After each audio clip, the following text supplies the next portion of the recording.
یو زمیدار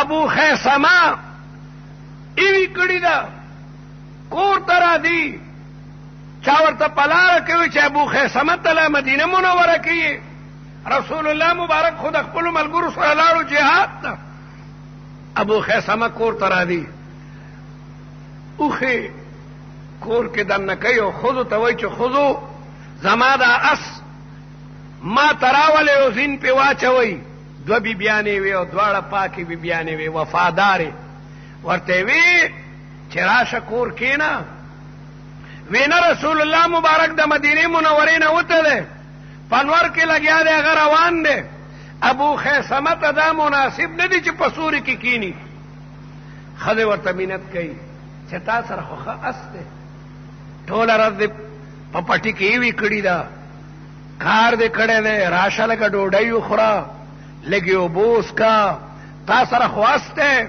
او هغه رسول الله مبارک او صحابه خو په اوښو باندې روان دي اوښ اس ته به یو پونده ورکړي ورپسې به ورسې ښځو ته وایي چې ما ته دا جایز دی چې تا سره کښېنم ځکه دا زما آخرنی دیدن دی جنگ کې پته نه لګي جنگ کې پته نه لګي چې سړی بیا ژوندی کور ته راځي او که نه راځي باغ مې د زړه خزان تاله کو بویه چې بیا سپرلی راځي سپړي ګلونه خدای خبر بیا انسان کور ته واپس راځي یا نه راځي او رسول الله مبارک فرمایي الجنت تحت ظلال السيوف جنت د توري په سوري کې ده رسول الله مبارک فرمایي السيف محاو للذنوب توري سره تمام ګناهونه معاف شي دیو جن موږ شهادت غواړو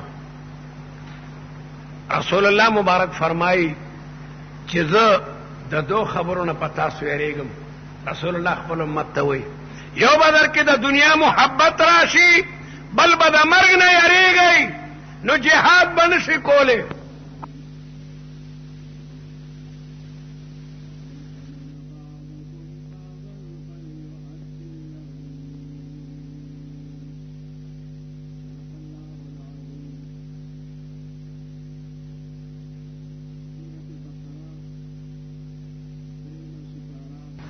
عبدالله ابن مبارک دا ډیر لوی عالم دی او دا زموږ د امام ابو حنیفه په شاګردانو کې لوی شاګرد دی دی وایي زه یو ځل د حج نه راتلم په اوښه باندې سورم په ځنګل کې څه ګورم چې یو تور شی راته راښکاره شو نو زه حیرانه شوم چې دا تور څه دی خو چې نږدې ورالم یوه بوډۍ ده تور پړونی دی تورې جامې دي حیرانه شوم چې په دې ځنګل کې چې 50-60 میله چرته آبادۍ نشته دا بوډۍ په دې ځنګل کې څوک دا جنات خو نه دي نو ما پې سلام واچولو السلام علیک یا امة الله ای د خدای بندې په تا دې سلام ما معلومولو چې دا څوک جن دی او که څوک ښځه ده نو جواب راته ملاو شو چې سلام قولا من رب الرحیم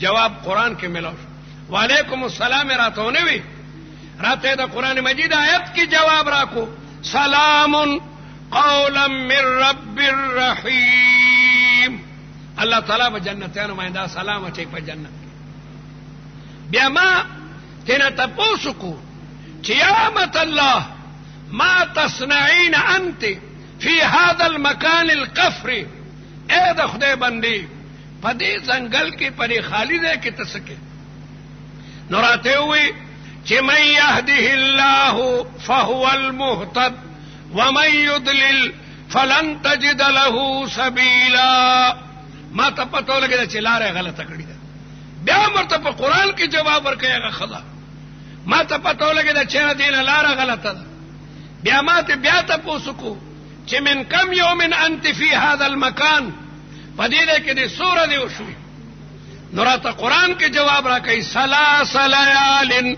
سویا ثلاث لیال سویا دلته زما درې ورځې دته بیا تاسو کوم په عربی کې چې من اين تاکلین و تشربین د خوراک او د اسکاک سي تنظیم دی نو قرآن کې راته جواب را کوي هو یطعمنی ویسقین، الله ما ته د طعام او د اسقاق انتظام کوي غیبانه الله تعالی راته.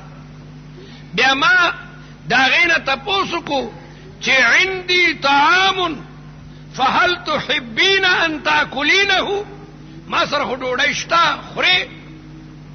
راته وی واتم الصيام الى الليل، آیت کې جواب ورکړي چې روزه تر شپې پوری پوره کوي. ما ته پته لګیږي چې دا به روزه ده، ابای په روزه کې وا. نو ما ورته وی چې ليس من البر الصيام في السفر، حدیث می ورته وی رسول الله مبارک وای دا نیکی نه ده چې ته په سفر کې روزه نیسې او ته تکلیف در. نو راته وی وان تصوموا خیر لکم، قرآن کې جواب وان تصوموا خیر لکم. قرآن وای که په سفر کې روزه ونیسې نو ښه ده، اسې به هم قضا نیسې نو په سفر کې روزه ونیسې نو غاړه به دې خلاصه شي. بیا ما ورته من این تتوضئین، ما تم دا اودس ضرورت و. ما وی کعبه ته چرته چینه مینه معلومه ده. راته وی فإن لم تجدوا ماء فتيمموا صعيدا طيبا، کوبنی نو بیا سړی تیمم باندې. ما ته پته ولګېده چې وای دا غریب هم لګیا ده تیمم کې. بیا ما ورته وی الی این تریدین، ابای چرته دی چرته روانه. نو راته آیت وی سبحان الذي اسرى بعبده ليلا من المسجد الحرام الى المسجد الاقصى الذي باركنا حوله لنريه من آياتنا انه هو السميع البصير. ما ته پته لګیدا چې بیت المقدس ته روانه ده. بیا ما ورته وی چې زه خو بیت المقدس ته ځم او ما سره اوښه مضبوطه ده، فهل تحبین ان ترکبی معي، ما سره سورېدل غواړي. نو راته وی چې وما تفعلوا من خیر یعلمه الله، څه نیکي چې کوئ هغه الله تعالی ته معلومات پته لګېده. ما سره سورېږي. نو ما اوښه کېنوله او دې ته مې وی چې سوره شه، بوډۍ ښه ده وه. نو ما ورته کتل چې ونه غورځېږي. نو راته وی قل للمؤمنین یغضوا من ابصارهم، مؤمنانو ته ووایه چې نظرونه ښکته. دا قرآن حکم دی. مؤمن به ښځې ته نه ګوري که بوډۍ ولې نه وي. قل للمؤمنین یغضوا من ابصارهم، قرآن نظار شه. اسلام څه پاکیزه مذهب دی. مؤمن ته وایي پردی لور خور ته مه ګوره، او خویندو او میندو ته وایي چې پردو سړو ته مه ګورئ. قل للمؤمنات یغضضن من ابصارهن. آی اسلام ډیر سوچه مذهب. قرآن مجید مونږ ته حکم کوي قل للمؤمنین یغضوا من ابصارهم، نظرونه ښکته ساته. پردی لور خور ته مه ګوره. ستا لور خور ته چې څوک ګوري ته به څومره غوسه کېږي. دا مونږ باندې عذاب ولې راغلی دی؟ ډېر ځوانان پېښور ته دې دپاره دي چې هلته کې په قصه خوانۍ کې او دې ځایونو کې پردی خور او پردی لور ته وګوري. ښځې ډېرې کنجرې بازارونو ته دې دپاره دي چې هلکانو ته وګوري، او دا ډېر لوی جرم دی. کابل کې دا عذاب ولې و؟ په کابل ولې عذاب راغلی تاسو ته پته ده؟ زه د ظاهرشاه زمانه کې 2 ځله کابل ته تللی، قسم په خدای د انګلینډ نم کابل اوړېدلی و. دقسې ښځې به تر دې دی پورې به یې جانګې اچولو او ځوانه جیانه ښځه به دغسې بازار کې چې کوم دنو راوړه. طالبان د الله تبارک وتعالی مضبوط کړي. طالبان رالل ښځه په پرده کې کړه. ولې؟ دا بې حیا ښځې چې پېښور کې ګرځي، په اسلام آباد کې ګرځي، دا به تاسو کورونو کې دننه کوي. قسم په خدای که دننه کوي، پولیس یې نشي دننه. څو پورې چې دا طالب چوکه نه ده راغلي او د طالب ډنډه نه ده راغلي. طالبان چې رالل نو 2 کنجرې ښځې رالې قصر صدارت دقسې او یو بل ته یې کندلې شروع کړې. طالبان ورته یې روکې شي، هغه یې ارامتوبونه کولو. طالبانو پې را باندې کړل ترجیح توبې پې وویستې. بیا به دغسې ګرځئ، لوسې به ګرځئ، بغیر د بورخې نه به ګرځئ. خیر خبره بل طرف ته لاړه. عبدالله ابن مبارک ابی ته کتل چې ونه غورځېږي، نو ابی ورته قرآن مجید کې جواب ورکوي چې قل للمؤمنین یغضوا من ابصارهم. عبدالله ابن مبارک ما نه در ښکته دا چې په اوښه باندې سورېده، نو تورې جامې نو اوښه ترې لږه ویرېده، اوښه چې وخوځېده د دې غریبې لوپټه وشلېده. نو دی وی ما اصاب من مصیبت الا باذن الله. انسان تک مصیبت رسیږي دا الله تعالی په حکم. دا سوره شوه، زه مخکې سور شم، اوښه مې پاسوله او ما اشعار شروع کړل. دا اوښه ده که نه، دا په خوږ اواز باندې ډېره مایله ده. نو اکثر دا ساروانان نه دي، دی باقاعده د عرب ما کتلی دي، دی چې په ځنګل کې رواني نو باقاعده قصیدې وي، څوک قصیده برده وي، څوک قصیده بانت سواد وي، چا امرؤ القیس قصیده یاده کړې وي. او که یو ساروان جاهل دی هغه بیا اوښو ته دومره وایي دن دن دن دن دن دن دن دن دن دن دن دن دن دن. اوښه ښه مسته روانې ده، قدرتي په ښه اواز باندې عاشقه ده. نو ما اشعار شروع کړل. نو دا راته څه وایي؟ راته وایي فقرؤوا ما تیسر من القرآن. اشعار څه کې قرآن مجید که درته یاد وي نو څه ووایه. نو ما دې ابی ته ووایي چې قد اوتیت خیرا کثیرا، الله تا ته ډېر علم درکړی. نو بیا راته ووایي وما یذکر الا اولو الالباب. وما یذکر نصیحت نه قبلی الا اولو الالباب. ته خاوند عقلونه زما خبره دی. نو ما بیا د قرآن مجید تلاوت کولو. بیا یو ځای کې مې ته تپوس وکړو چې خاوند دی ژوندی دی او که مړ دی. نو راته ووایي لا تسألوا عن اشیاء ان تبد لکم تسؤکم. الله اکبر. د قرآن آیت. یو ځل د حج باره کې حکم راغی چې حج به کوئ. نو اقرا ابن حابس صحابي پاسېدو، وی ای د خدای رسوله هر کال به حج کوو که نه ټول عمر کې یو حج دی؟ رسول الله مبارک وفرمایل ټول عمر کې یو حج فرض. نو دې دی کې قرآن وایي چې لا تسألوا عن اشیاء.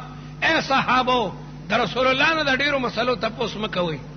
د هغه زمانه د خیر او برکت ته وحی راځي، هسې نه که ټول هر کال په سړي باندې حج فرض شوی نو بیا به نو پرېږدئ پیغمبر چې درته څه وایي بس هغه منئ او تپوسونه ترې ډېر مه کوئ. نو دغې ابی هم عبدالله ابن مبارک ته چې ډېرې تپوسونه رانه مه کوه. دا مه وایه چې خاوند مې مړ دی که ژوندی دی، که کیسه درته بیان کړم د هغه د مرګ نو بیا به خفه شي. لا تسألوا عن اشیاء ان تبد لکم تسؤکم. بیا ما ورته ووایي چې زامن دې شته او که نه؟ هل لک بنین؟ نو دې راته ووایي چې المال والبنون زینت الحیات الدنیا. مال او زامن دا د دنیا زینت دی. پوشم چې وایي زامن خوش ته. بیا ما ورته ما اسماؤهم دا غي نمونه څه دي؟ نو راته ووایي واتخذ الله ابراهیم خلیلا. پته ولګېده چې زوی نوم ابراهیم دی. بیا وی وإذ قال موسی لقومه، د بل زوی نوم موسی دی. یا یحیی خذ الکتاب بقوه. ما یې نومونه یاد کړل چې دا درې زامن دي. بیا ما ته تپوس وکړو چې ما اشغالهم، د زامنو کار دې څه دی، څه کسب کوي؟ زمیندار دي، سوداګر دي. نو راته وی وعلامات وبالنجم هم یهتدون. وعلامات وبالنجم هم یهتدون. اوی ما ته پته ولګېده چې معلمان دي خلکو ته د حج طریقې ښیي. معلم لارم ښیي سړي ته او د حج مسایل هم بیانوي. خیر ډېرې خبرې دي کمې کمې بیانوو. اخر یو ځای ته چې ورالو هلته یو قافله وه، یو قافله ده، خیمې لګولې دي. ډکې مې راله چې د دې زامن به که خیر دي کیوي. چې ورالم آواز مې وکړو یا ابراهیم یا موسی یا یحیی. درې ځوانان لکه د زمرو په شان خشته او ښکلي رامنډې کې. خو چې وی قتل د مور پړونه وپېژندو نو د ډېرې خوشحالۍ نه په جړا شو، په جړا شو، ما ته دعاګانې کولې چې جزاکم الله احسن الله الیک. او ما ورته وی دا زموږ مور ده، دا زموږ نه لاړه او دسماتي ته بیا دا په کومو کندو کپرو ګرځېدو، موږ ورپسې څومره ستړي شوي یو، موږ وی زمرو به خوړلي، موږ ورپسې ډېرو ګرځېدو، موږ ونه مونږ تا ته دې الله جزای خیر درکړي، مې دا خو پلان کې ځای کې وه. نو مور زامنو ته ووی فبعثوا احدکم بورقکم هذه الى المدینه فلینظر ایها ازکا طعاما فلیاتکم برزق منه. الله دا اصحاب کهف مبارک آیت. اصحاب کهف دا وځوانانو او د خدای عبادت کولو، د لولو خلکو زامنو او پلارانو نیکونه بوتانو ته به پراتو، شرک به کولو. الله تعالی دې ځوانانو ته هدایت وکړو. نو دای به د دې یو میله وه، د بوتانو بلا نمایشو، او دا ځوانان چې د خپلو خپلوانو سره ورغلل ویې کتل چې زموږ پلار او ماما او تره لګیا دی بوتانو ته سجدې کوي او د بوتانو نه مرادونه غواړي. خفه شو. یو ځوان راغی دی ونې لاندې کېناستو، بیا بل راغی، دی خاموش ناست دي دا ځوانان. هغه یو ځوان بل ته ویل که دلته ولې راغلی یې؟ وروڼو خپل خپل دړه حال ووایي. نو که زمونږ خبره یو وي خو خپله کې به دوستان شو، او که خبرې مو بیلې بیلې نو حال به نه وایي. هغه یو وی قسم دی زه ځکه راغلی یم چې زما پلارم مشرک دی، وروڼه مې مشرکان دي، بوتانو ته سجدې کوي، زماړه نه مني د یو الله. هغه بل وی قسم په خدای دم په دې راته راغلی دی. اوو تنو خپله کې صلاح وکړه چې پلان کې دی کې به عبادت کوو. چېرته یو سړی په لاره تېرېدو ویې کتل چې دی خو د خدای عبادت کوي. بادشاه ته یې راپورټ وکړو چې خبر نه د پلانکي وزیر زوی، د پلانکي گورنر زوی، د پلانکي زوی هغه خو د بوتانو عبادت نه کوي. بادشاه وارنټې گرفتاری وکړو، راولئ دا ځوانان. رالل بادشاه ورته ووایي چې دې بوتانو ته سجده وکئ کني وجنم مو. دی د بادشاه دربار کې ودرېدل. اذ قاموا فقالوا ربنا رب السماوات والارض لن ندعو من دونه إلها لقد قلنا اذا شططا. د بادشاه په دربار کې د خدای د وحدانیت اعلان وکړ. بادشاه ورته دی نن ورشئ کورونو ته، د مور او پلار سره صلاح وکئ او سبا ته راشئ، او که بیا هم په خپله عقیده ټینګ یئ نو په کاڼو به مولم او مړ کوم به مو. دا ځوانان چې ووته د بادشاه د دربار نه ځنګل ته لاړل، خپله کې صلاح وکړه چې کورونو ته ولې ځو، پلاران مو هم کافران دي، میندې مو هم مشرکانې دي، او بیا به مو د شرک مذهب ته راړئ. دی چې دا وطن پرېږدو ټوله شپه مزل کوي. په لاره کې یو شپون ورسره میلاو شو. ځوانانو چېرته دی؟ وی موږ خو د خدای عبادت ته ځو. نو وی ځم در سره ځم. وی راځه. هغه هم ورسره شو. هغه پسې سپی هم روان شو. ورته یې ملګری که ته زموږ ملګری کېږې ملګری شه دا سپی دې کورې که، ځکه موږ خاص مفروران یو تښتو، او سپی به بیا غاپي او د سپي غپاره ډېر لرې اورېدی شي، او هسې نه پولیس د سپي په آواز مونږ پسې راشي. هغه چوکه سپي پسې راوچتی که کورې سپی خدای ګویا کو چې د کوم الله تعالی عبادت ته تاسو روان یئ، زم د هغې عبادت ته ځم. سگے اصحاب کا فرودے چند پینے کہاں گرفت مردم شد. سادی سے وہی چې دا اصحاب کهف سپي د خلکو مرګرتیاو د سړو مرګرتیاو کا هغه په سړو کې حساب شو. الله تعالی قرآن مجید کې ذکر کړی دی وکلبهم باسط ذراعیه بالوسید. پسر نوح بابدا بنشست، خاندان نبوتش گم شد. د نوح علیه السلام زوی کنعان د ناکاره خلکو سره کېدو کېناستونو د نبوت هغه نوم یې ختم. بچی بدانو سره مه پرېږدئ د مارونو. نن سبا د پوډرو د فلمونو زمانه ده، که د خپل بچي نه غافله شوي ناکاره خلک به درته په ناکارو باندې راواړئ. د بچي ډېر خیال کو، بچی دا امانت دی. هسې نه ته غرمې نه اوده شو بچی دغسې پرېږدي. د ناکار او د لوفرو خلکو سره ګرځي بد اخلاقی ته روانړي پوډری درته نه کی او نور ناکار عملونو باندې روانړي وعلى كل حال اصحاب کهف غار ته دي او 309 کاله الله تعالی ود ساتي ودشونو سم ودشو چر پاسېدل ویل کوي سړی ولېږي روټۍ ته چې روټۍ راړي نو دغه بیبي چې خپل زامن ابراهیم او موسی او یحیی ولیدل ورته وی چې ورشي دې ملمه ته ډوډۍ راړي عبد الله ابن المبارک هغه روټۍ راړه او عبد الله ابن المبارک ته چې روټۍ رااله دا خدا ورته وی کلوا واشربوا بما اسلفتم فی الايام الخالیه والا دا روټۍ خورا تا ما سره ډېر احسان کړی دی د ځنګل نه دی پوخه باندې سواره کم او الحمدلله دا دامنو سره یو دی دا به الله تعالی په جنت کې جنتیانو ته وایي کلوا واشربوا خورئ اوس کوئ جنتیانو د جنت میوې او د جنت نعمتونه خورئ او دا د جنت اوبه او د جنت شراب دا استعمالوئ بما اسلفتم فی الایام الخالیه ځکه تاسو به د رمضان روجې نیولې وکړي تږي به وئ نو ابي عبد الله بن مبارک ته وی کلوا واشربوا عبد الله بن مبارک وی والله لا اكل لقمه ولا اشرب قطره یو نړۍ به تیر نکم او نه به احساس کې اوس کم هغه زامونه ته حتا تدلوني تر دې چې ما ته تاسو وایي لما لا تتكلم والدتكم باللغه العربيه الفصحى وهي تجيبني دائما بالآيات القرآنية تاسو مور ما سره عربی کې خبرې نه کوي او ما ته د قرآن مجید آیتونه دې څه وجه ده نو د هغې مشرې زوی و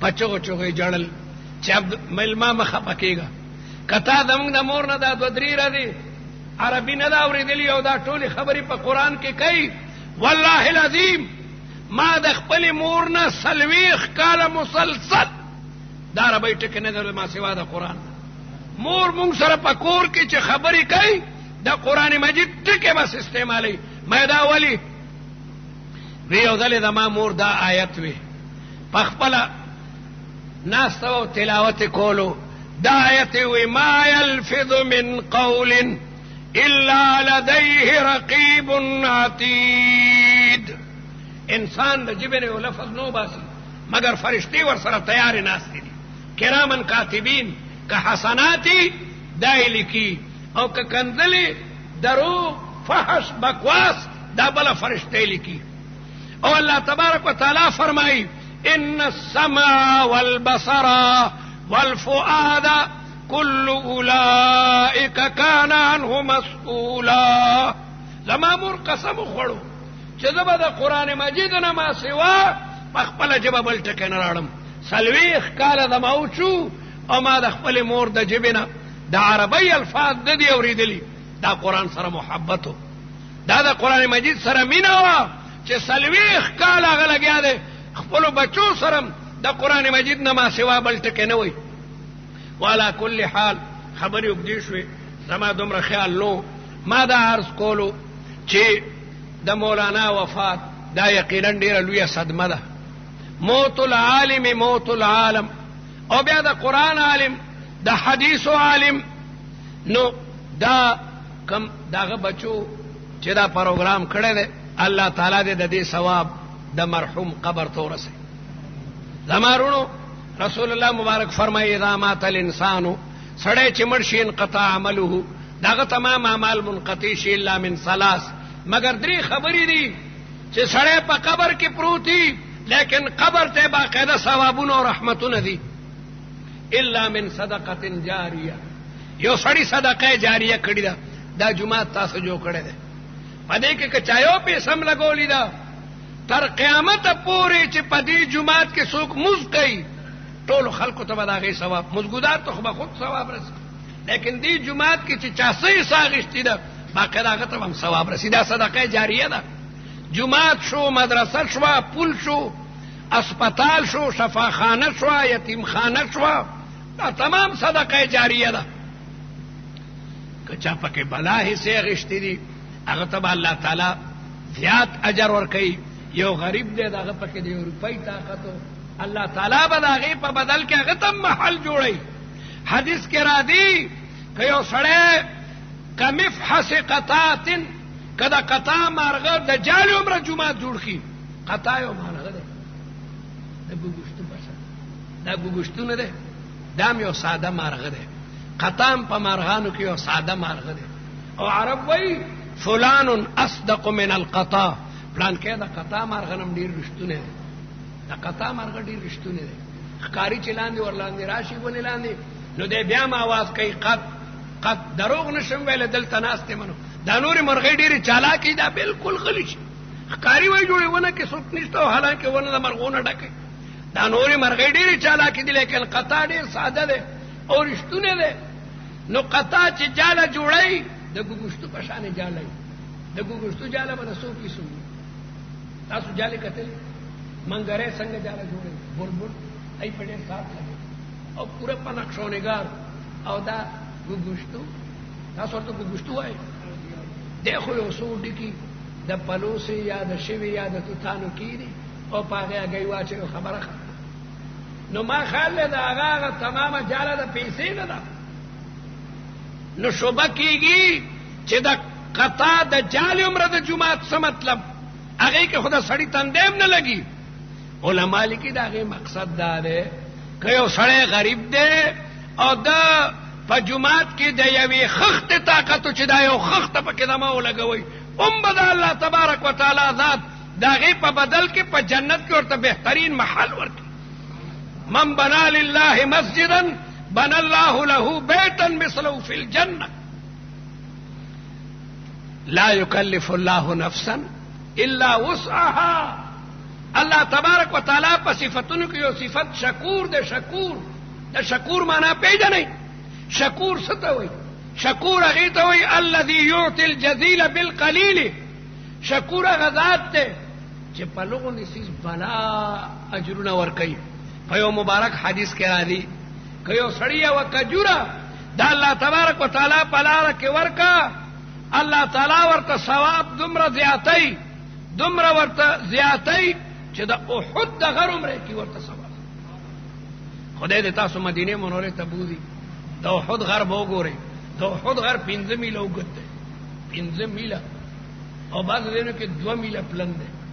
موږ خو طالبانو تلو به نو د هغې هغه پلنوالی او اوږدوالی ټول موږ معلوم کړی دی. نو یو غر چې 5 میله اوږد دی او بعضې ځای کې 2 میله پلني او د هغې کاڼو نه کجورې جوړې څومره به ترې جوړي؟ په یو کجوره الله تعالی دومره اجر ورکوي. دا تبلیغیان کله نه کله ډېر اجر بیانوي نو دا ډېر په اعتراض کوي. هلکه ستاسو د اعتراض څه ضرورت دی؟ الله تعالی په فضل کې څه کمی دی؟ الله تعالی په یو نیکۍ باندې په کروڑونو باندې نیکي ورکوي. یو کجوره چې یو سړي ورکړه د الله تعالی د رضا دپاره حدیث دی نو الله تعالی د هغې ثواب ورته دومره غټوي چې د احد د غر عمره ورته غټ. الله تعالی شکور دی یعطي الجزیل. نو که یو سړي په جومات کې یوه خښته ولګوله الله تعالی به ورته په جنت کې بهترینه ماڼۍ چې کوم نه جوړه کړي. نو دا د مرګ نه پس مړي ته د دې ثواب رسیږي. او دویم شی علم دی. یو عالم خلکو ته علم وښیلو، یو حافظ خلکو ته قرآن وښیلو، قرائت وښیلو، د دې ثواب به ورته باقاعده میلاویږي. تر څومره پورې چې د دې استاد شاګردانی د شاګردانو شاګردانی وي بیا د شاګردانو شاګردانی وي نو دا د علم سلسله چې څومره پورې وي استاد ته هم د هغې اجر میلاویږي. او دریم شی اولاد دی او ولد صالح یدعو له. موږ د مولانا زامنو ته وایي چې پلار ته ډېرې دعاګانې کوي او ما خو وایي دی ته چې یو بچی پکې ښه عالم کوي، یو بچی ښه عالم کوي، علم ته وقف کوي چې د پلار هغه میراث هغه چې کوم دنو جاری وي. د پلار میراث عالمگیر رحمت الله علیه په خپلو بچو باندې قرآن مجید یاد کو نو خیرات یې وکړو نو پلار یې ژوندی وی دا جي راځې به نو سود قرآن نو وی تا ته به تاج الله تعالی په سر کوي با ته بسي. نو عالمگیر بیا د هغه ورځ نه خپله قرآن مجید شروع کړو او لږه موده یاد کړو. پلار ته یې اوس خو به راځې اوس خو ما قرآن مجید یاد نو کم بچے چې علم کې امور پلار ته دعا کوي پندونو پندونو باندې ثوابونه قبر کې داخليږي. ته چې خدای ما وبخي او زما مور او پلار وبخي داخلينه دا خبر او باسه رحمتونه قبر ته وردن نه کیږي. باقاعده حدیث د رسول الله مبارک چې وسړی مړ شي د مرګ نه پس دا درې خبرې فائدہ ورکړي. خبر یې د رسول الله مبارک ذات د دریو واړو خبرو هغه ثوابونه لګیا دي حاصله. د رسول الله مبارک صدقه جاریه ده، مسجد نبوي، مسجد قباء او تمام غزایونه چې کوم رسول الله مبارک حالت کې غذاګانې کړې دي دا هغه صدقات جاریه دي. د رسول الله مبارک علم دا لګیا ده په دنیا کې خوريږي، نو دا په اربونو باندې طالبان او حافظان او عالمان دا چې علم خوري لومبنه استاد د رسول الله مبارک ذات ده، هغه ته باقاعده دا غي ثواب رسیږي. اصلي د علم سمندر د رسول الله مبارک ذات ده. دا څومره محدثین چې حدیثونه بیانوي، که امام بخاری ده، که امام مسلم ده، که ابو داود سجستانی ده، او که ابو عیسی ترمذی ده، او که ابن ماجه ده، او که نسائی ده، او که امام مالک ده، دا تمام احادیث د رسول الله مبارک داغه سمندر نه او بزرګونو محدثین او که څومره فقها دي او هغه د قران پاک او د حدیث مصطفی هغه قوانین بیانوي، که امام ابو حنیفه ده، که امام مالک ده، که امام شافعی ده، که امام احمد بن حنبل ده، که سفیان ثوری ده، که سفیان ابن عیینه ده، او کبل فقیه ده، داغه سمندر نه دا فقه لګیا ده. او کدا اولیاء طبقه راوالی دا شیخ جنید بغدادی ده، دا بایزید بستامی ده، دا داود موسیلی ده، دا معین الدین اجمیری ده، دا شیخ عبدالقادر جیلانی ده، دا تمام د تزکیه سبقونه رسول الله مبارک لګیا درا نقل کړي. کدا حافظانو سلسله والی، کدا قاریانو سلسله والی، او کدا خلفای راشدینو چې هغه په ملک عدل او انصاف که ابو بکر ده او که عمر ده او که عثمان ده او که علی ده رضی الله تعالی عنهم، او که عمر ابن عبدالعزیز ده، او که سلطان صلاح الدین ایوبی ده، او که عالمگیر ده، د قضاء او د حکمونو هغه سمندر نه. نو د رسول الله مبارک ذات صدقه جاریه کړي، د رسول الله مبارک ذات د قران علوم خارج کړي دي، د حدیثو سمندرونه جاری کړي دي. او تاسو موږ ټول بچی میو، موږ د رسول الله روحاني اولاد یو. کل تقی ونقی فهو آلی. موږ چې دا درود وایو دا د رسول الله د ذات لپاره دعا ده. رسول الله مبارک د دې حدیث د دریو واړو جملو مستحق د اجرونو او ثوابونو ده. دعا وکړئ چې الله تبارک وتعالى د مولانا مرحوم په قبر باندې انوار او برکات نازل کړي. خدای بردخی زندگی نورانی وګرځي، د جنت الفردوس بهترین مقامات نصیبه کی. بچو ته یا رب العالمین د علوم نعمتونه نصیبو ګرځي. یا رب العالمین مونږ ټول د خپل مور او پلار استادانو حقدارانو سره د رسول الله د مبارک جنډې لاندې میدان محشر کې جمع کی.